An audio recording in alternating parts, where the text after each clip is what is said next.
Instructomania presents the social classes of ancient Mesopotamia. This video will detail in what ways the people of Mesopotamia were divided into social classes, how the takeover of the Akkadians changed society, and lastly, in what ways social classes of ancient Mesopotamia reflected the attitudes, beliefs, and needs of Sumerian and Akkadian society. The term social classes through a historian's lens means how a civilization is divided into classes that have different roles, responsibilities, and privileges. For example, most ancient civilizations are ruled by kings and governed locally by nobles. A working class of farmers and laborers made up most of the population, and in some cases, the lowest class were slaves. How were the people of ancient Mesopotamia divided into social classes? And how did the takeover of the Akkadians change society? The earliest tribes of Mesopotamia called themselves Sumerians. Their land at the southern end of the Euphrates and Tigris rivers became known as Sumer. Sumer was comprised of large farming settlements surrounding an urban city center. Sumer's city-states were the first known monarchies, each ruled by a king and protected by his army. The king and his family topped the social ladder and enjoyed the wealth of their nation. The large middle class was comprised of Sumerian soldiers and farmers. Though small in number, people conquered from surrounding territories became slaves to the upper class.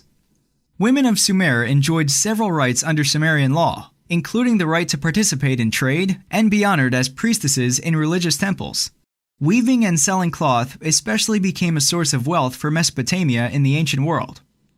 Social changes under Akkadian rule. North of Sumer lived another tribe with a different language called the Akkadians.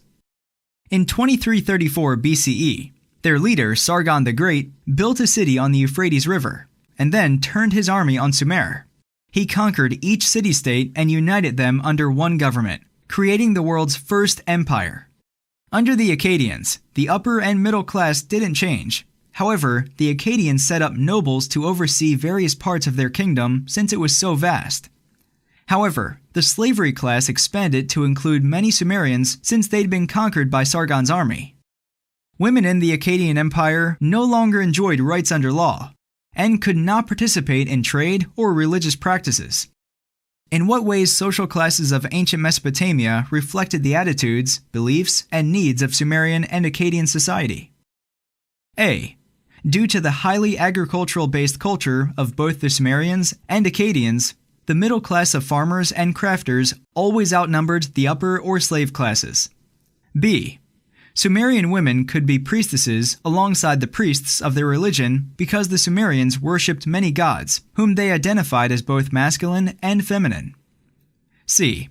The Akkadians kept Sumerian slaves to maintain power and fear. Test your knowledge. In this game, you'll try to predict the social classes to which the character belongs based on their actions. First, quickly familiarize yourself with the class members and their roles.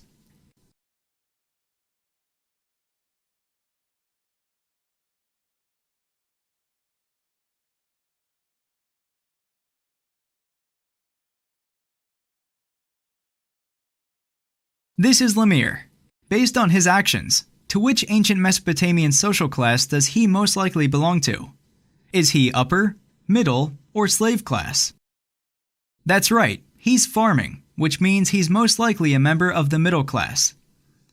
This is 𝘚𝑗𝑠.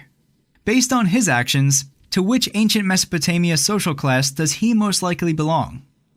Is he upper, middle, or slave class? That's right, he's being treated like royalty, which means he's most likely part of the upper class.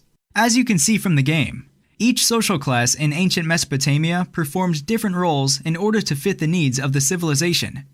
Consider this: in what ways are different roles needed in order for your community to function? Be prepared to support your answer with examples.